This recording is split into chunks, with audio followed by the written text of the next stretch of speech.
ಮಕ್ಕಳೇ ನಮಸ್ತೆ. ಕತೆ ಕೇಳ್ತೀರಾ? ಸರಿ, ಹೇಳ್ತೇನೆ. Key key key key. ಒಂದು ಮರದಡಿಯಲ್ಲಿ ಯಾವುದೋ ಒಂದು ಹಕ್ಕಿ ಬಿದ್ದು ಅಳುತ್ತಾ ಇತ್ತು. ತುಂಬಾ ಹೊತ್ತಾಗಿತ್ತು ಅದು ಅಳುತ್ತಾ ಇರುವುದು. ಯಾರಿಗೂ ಕೇಳಿಸ್ಲಿಲ್ಲ. ಅಷ್ಟೊತ್ತಲ್ಲಿ ಆ ದಾರಿಯಾಗಿ ಒಬ್ರು ಅಜ್ಜಿ ಬರ್ತಾ ಇದ್ರು. ಆ ಅಜ್ಜಿಗೆ ಕೀಂ ಕೀಂ ಕೀ ಅಂತ ಅಳುತ್ತಿರುವ ಸದ್ದು ಕೇಳಿಸಿತು. ಅಯ್ಯೋ, ಓಡಿ ಹೋದ್ರು ಅಜ್ಜಿ. ನೋಡುವಾಗೇನೋ ಒಂದು ಹಕ್ಕಿ ಕಾಲು ಮುರಿದು ಬಿದ್ದುಕೊಂಡಿತ್ತು. ಪಾಪ, ಅದರ ಕಾಲಿಗೇನೋ ಗಾಯ ಆಗಿತ್ತು. ಅಜ್ಜಿ ಏನು ಮಾಡಿರ್ಬಹುದು? ಹೌದು, ಅದನ್ನು ಎತ್ತಿಕೊಂಡು ನಮ್ಮ ಅರುಣ ಎತ್ತಿಕೊಂಡಿದ್ದಾನಲ್ಲ, ಅದೇ ರೀತಿ ಈ ಅಜ್ಜಿ ಆ ಹಕ್ಕಿಯ ಮರಿಯನ್ನು ಎತ್ತಿಕೊಂಡು ಮನೆಗೆ ಹೋದ್ರು. ಮನೆಗೆ ಹೋಗಿ ಏನು ಮಾಡಿದ್ರು ಅಜ್ಜಿ? ಕಾಲು ನೋವಾಗುವಾಗ ನಾವೆಲ್ಲ ಏನು ಮಾಡ್ತೇವೆ? ಮುಲಾಮು ಹಚ್ಚುತ್ತೇವೆ, ಎಣ್ಣೆ ಹಚ್ಚುತ್ತೇವೆ ಅಲ್ವಾ? ಅದೇ ರೀತಿ ಅಜ್ಜಿ ಕೂಡ ಆ ಹಕ್ಕಿಯ ಕಾಲಿಗೆ ಎಣ್ಣೆ ಮುಲಾಮೆಲ್ಲ ಹಚ್ಚಿದ್ರು. ಒಂದು ಬಟ್ಟೆಯನ್ನೆಲ್ಲ ಸುತ್ತಿ ಅದಕ್ಕೆ ಒಂದು ಶುಶ್ರೂಷೆ ಮಾಡಿದರು, ಆರೈಕೆ ಮಾಡಿದರು. ಹಾಗೆ ಹಕ್ಕಿ ಮರಿ ಅಜ್ಜಿ ಮನೆಯಲ್ಲೇ ಇತ್ತು. ಸ್ವಲ್ಪ ದಿನ ಕಳೆದಾಗುವಾಗ ಅದರ ಕಾಲು ಗುಣ ಆಯಿತು. ನೋವಾದದ್ದು ಗುಣ ಆಯಿತು. ಗುಣ ಆಗಿ ಅಜ್ಜಿಯ ಮನೆಯಲ್ಲೇ ಆಚೆ ಈಚೆ ಹೋಗಿಕೊಂಡಿತ್ತು. ಅವರದನ್ನು ಹಿಡಿದು ಗೂಡಲ್ಲಿ ಹಾಕಲಿಲ್ಲ, ಲೊಲ್ಲಾಬ್ಯ ಹಾಗೆ ಮಾಡಲಿಲ್ಲ. ಹಾಗೆ ಇದು ನಮ್ಮ ಸೋಮು ಲೊಲ್ಲಾಬ್ಯನ್ನು ಗೂಡಲ್ಲಿ ಹಾಕಿದ್ದು ನೆನಪುಂಟಲ್ಲ ನಿಮಗೆ? ಹಾಗೆ ಈ ಅಜ್ಜಿ ಗೂಡಲ್ಲಿ ಹಾಕಲಿಲ್ಲ ಹಕ್ಕಿಯನ್ನು, ಮನೆಯಲ್ಲೂ ಹಾಗೆಯೇ ಬಿಟ್ಟಿದ್ರು. ಅದು ಕಿಟಕಿಯಲ್ಲೇ ಹೊರಗೆ ಹೋಗುವುದು, ಒಳಗೆ ಬರುವುದು, ಬಾಗಿಲಿನ ಮೂಲಕ ಹೊರಗೆ ಹೋಗುವುದು, ಒಳಗೆ ಬರುವುದು ಎಲ್ಲ ಮಾಡಿಕೊಂಡಿತ್ತು. ಒಮ್ಮೆ ಮಾಡಿನಲ್ಲಿ ಕೂಡ ಹಾರಿ ಹೋಗಿ ಕುಳಿತುಕೊಂಡೆಲ್ಲ ಇತ್ತು. ಒಂದು ದಿನ ಏನಾಯಿತು ಗೊತ್ತುಂಟಾ? ಈ ಹಕ್ಕಿ ಎಲ್ಲೋ ಹಾರಿ ಹೋಯಿತು. ತುಂಬ ಹೊತ್ತು ಅಜ್ಜಿ ಕಾದರೂ ಬರಲೇ ಇಲ್ಲ. ಮತ್ತೆ ಸಂಜೆ ಆಗುವಾಗ ಬಂತು ಹಕ್ಕಿ. ಬಂದು ಅಜ್ಜಿಗೊಂದು ಬೀಜವನ್ನು ಕೊಟ್ಟಿತ್ತು. ಅಜ್ಜಿ, ಈ ಬೀಜವನ್ನು ತಕ್ಕೊಂಡು ಯಾಕೆಪ್ಪ ತಂದದ್ದು ಅಂತ ಯೋಚಿಸಿದರು. ಬೀಜ ಯಾಕೆ ಮಕ್ಕಳೇ? ನಮಗೇನಾದರೂ ಒಂದು ಬೀಜ ಸಿಕ್ಕಿದ್ರೆ ನಾವೇನು ಮಾಡ್ತೇವೆ? ಗೇರು ಬೀಜ ಆದರೆ ತಿಂತೇವೆ, ಉಳಿದ ಬೀಜ ಆದರೆ ಮಣ್ಣಿನಲ್ಲಿ ಹೂತು ಹಾಕ್ತೇವೆ ಗಿಡ ಆಗಲಿಕ್ಕೆ. ನೀವು ಮೊನ್ನೆ ಮಾವಿನ ಬೀಜ, ಹಲಸಿನ ಬೀಜ ಎಲ್ಲ ಹಾಕಿದ್ದೀರಲ್ವಾ? ಹಾಗೆ ಅದೇ ರೀತಿ ಈ ಅಜ್ಜಿ ಕೂಡ ಆ ಬೀಜವನ್ನು ಬಿತ್ತಿದ್ರು. ಹಕ್ಕಿ ಹಾರಿ ಹೋಯಿತು ಮತ್ತೆ, ಆಯಿತಾ? ಅದು ಅದರ ಅಮ್ಮನ ಹತ್ತಿರ ಹೋಗಿರ್ಬೋದು, ಹೋಯಿತು. ಸ್ವಲ್ಪ ದಿನ ಕಳೆಯುವಾಗ ಆ ಬೀಜ ಮೊಳಕೆ ಬಂತು, ಗಿಡ ಆಯಿತು. ತುಂಬ ದಿನ ಕಳೆಯುವಾಗ ಗಿಡ ದೊಡ್ಡದಾಯಿತು, ಅದರಲ್ಲಿ ಹೂಗಳಾಯಿತು, ಕಾಯಿಯೂ ಆಯಿತು. ಅದೊಂದು ಬಳ್ಳಿಯಾಗಿತ್ತು. ನಮ್ಮ ಮನೆಯಲ್ಲಿ ತುಂಬ ಬಳ್ಳಿ ಇರ್ತದಲ್ಲ, ಬಳ್ಳಿ ಗಿಡಗಳು, ತರಕಾರಿ ಎಲ್ಲ. ಇದೊಂದು ಕುಂಬಳಕಾಯಿಯ ಬಳ್ಳಿ, ದೊಡ್ಡ ಕುಂಬಳಕಾಯಿ. ತುಂಬ ಕುಂಬಳಕಾಯಿಗಳಾಗಿದ್ದವು. ಒಂದಿನ ಕುಂಬಳಕಾಯಿ ಬೆಳೆಯಿತು. ಅಜ್ಜಿ ಅದನ್ನು ಕೊಯ್ದು ಒಳಗೆ ತಂದು ಅದನ್ನು ಕತ್ತಿ ತೆಗೆದು ಕತ್ತರಿಸಿದರು. ನಾವೀಗ ಕುಂಬಳಕಾಯಿಯನ್ನೆಲ್ಲ ಕೊಯ್ತೇವಲ್ಲ ಒಳಗೆ ತಂದು ಪದಾರ್ಥ ಮಾಡಲಿಕ್ಕೆ, ಸೌತೆಕಾಯಿ, ಬೆಂಡೆಕಾಯಿ ಎಲ್ಲ ಹಾಗೆ. ಆದರೆ ಈ ಕುಂಬಳಕಾಯಿಯನ್ನು ಕೊಯ್ದಾಗುವಾಗ ಅದರೊಳಗೆ ಏನಿತ್ತು ಗೊತ್ತುಂಟಾ? ಏನಾಗಿರ್ಬೋದು? ತುಂಬ ಬೀಜಗಳ? ಅಲ್ಲ, ಅದರ ಒಳಗೆಲ್ಲ ತುಂಬ ಚಿನ್ನ, ಹಣ ಎಲ್ಲ ಇತ್ತು. ಮಾಯ ಅಲ್ವಾ? ಅದು ಆ ಹಕ್ಕಿ ತಂದ ಬೀಜ ಅಲ್ವಾ? ಹಾಗೆಯೇ ಅಜ್ಜಿಗೆ ಆಶ್ಚರ್ಯ ಆಯಿತು. ಅಯ್ಯೋ, ನನ್ನ ಹಕ್ಕಿ ಇಷ್ಟೆಲ್ಲ ಈ ಬೀಜ ತಂದುಕೊಟ್ಟು ಈ ಬೀಜದ ಅಲ್ಲಿ ಆದ ಕಾಯಿಯೊಳಗೆ ಏನೆಲ್ಲ ಉಂಟು ಅಂತ.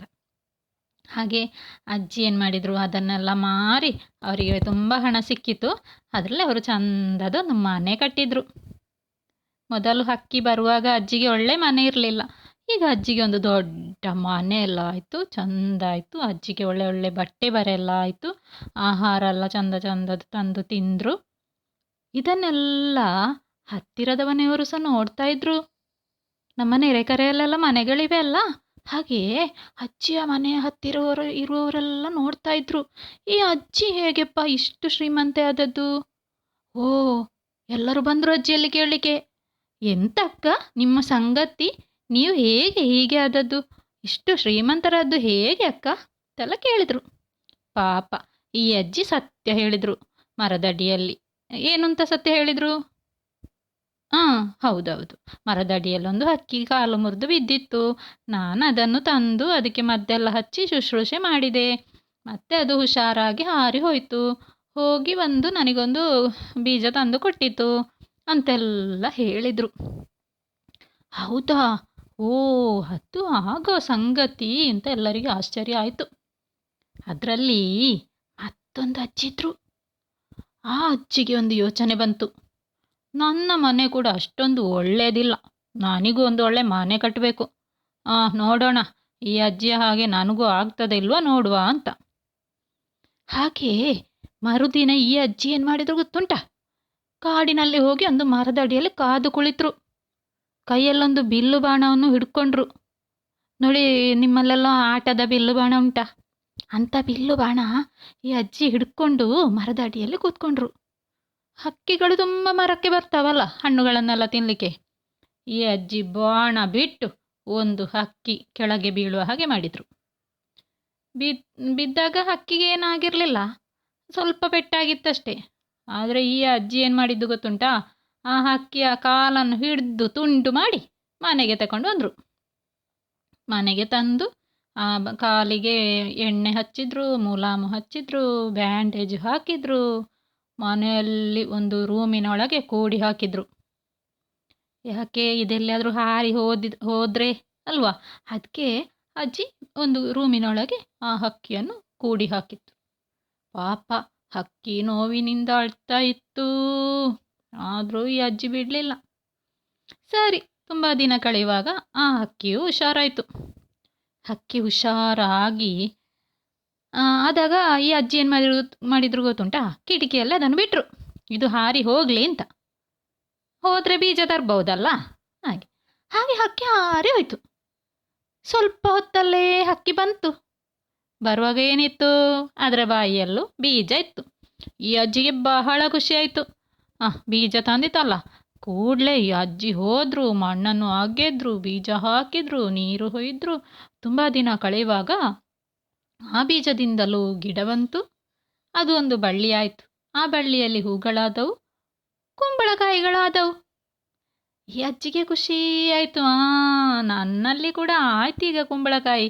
ಈ ಕುಂಬಳಕಾಯಿಯ ಒಳಗೆ ಕೂಡ ತುಂಬ ಚಿನ್ನ ಇರ್ಬೋದು, ತುಂಬ ಹಣ ಇರ್ಬೋದು ಅಂತ. ಹಾಗೇ ಸ್ವಲ್ಪ ದೊಡ್ಡದಾಗಲಿಕ್ಕೆ ಕುಂಬಳಕಾಯಿ ಬೆಳೀಲಿಕ್ಕೆ ಕಾದರು. ದಿನಗಳು ಕಳೆದಾಗ ಕುಂಬಳಕಾಯಿ ದೊಡ್ಡದು ಆಯಿತು. ನನ್ನ ಕುಂಬಳಕಾಯಿ ತುಂಬ ದೊಡ್ಡದಾಗಿದೆ, ಅವರಿಗಿಂತಲೂ ಹೆಚ್ಚು ಚಿನ್ನ ಇದರೊಳಗಿರ್ಬೋದು ಅಂತ ಯೋಚನೆ ಮಾಡಿದರು ಅಜ್ಜಿ. ಹಾಗೆ ಒಂದು ದಿನ ಅದನ್ನು ಕೊಯ್ದು ಯಾರಿಗೂ ಕಾಣಬಾರ್ದಲ್ಲ, ಹಾಗೆ ಮನೆಯೊಳಗೆ ತಂದರು. ಕಿಟಕಿಯೆಲ್ಲ ಮುಚ್ಚಿ ಚಿಲಕ ಹಾಕಿದ್ರು, ಬಾಗಿಲು ಮುಚ್ಚಿ ಬಾಗಿಲಿನ ಚಿಲಕಗಳನ್ನು ಹಾಕಿದ್ರು. ಅವರ ಬಾಗಿಲಿಗೆ 2 ಚಿಲಕಗಳಿದ್ದವು. 2 ಚಿಲಕವನ್ನು ಹಾಕಿದ್ರು. ಅಡುಗೆ ಕೋಣೆಯ ಬಾಗಿಲಿಗೆ ಕೂಡ 2 ಚಿಲಕ ಹಾಕಿ ಮನೆಯ ಒಳಗೆ ಬಂದು ಆಗಿ ಕುಳಿತು ಮೆಲ್ಲ ದೀಪ ಉರಿಸಿ ಕುಂಬಳಕಾಯಿಯನ್ನು ಕೊಯ್ದರು. ಏನಿರ್ಬೋದು ಅದರೊಳಗೆ? ಚಿನ್ನ, ಹಣ ಇರಲಿಲ್ಲ. ಅದರೊಳಗಿಂದ ವಿಷ ಸರ್ಪಗಳು ಹೊರಗೆ ಬಂದವು. ಒಂದೆರಡಲ್ಲ, 100 ವಿಷದ ಹಾವುಗಳು ಹೊರಗೆ ಬಂದು ಅವರನ್ನು ಸುತ್ತಿ ಕಚ್ಚಿ ಕೊಂದು ಹಾಕಿದವು. ಅದು ಯಾಕೆ ಹಾಗೆ ಆದ್ದು? ಹೌದು, ಇನ್ನೊಬ್ಬರ ಹಾಗೆ ಆಗಲಿಕ್ಕೆ ಹೋಗಿ ಅವರು ಹಕ್ಕಿಯ ಕಾಲು ಮುರಿದು ತಂದು ಹೀಗೆಲ್ಲ ಮಾಡಿದ್ದಲ್ವಾ? ಆದ ಕಾರಣ ಅವರಿಗೆ ತಕ್ಕ ಶಿಕ್ಷೆ ಆಯಿತು. ಗೊತ್ತಾಯ್ತಲ್ಲ? ಸರಿ, ಗುಡ್ ನೈಟ್, ಮಲಗಿ.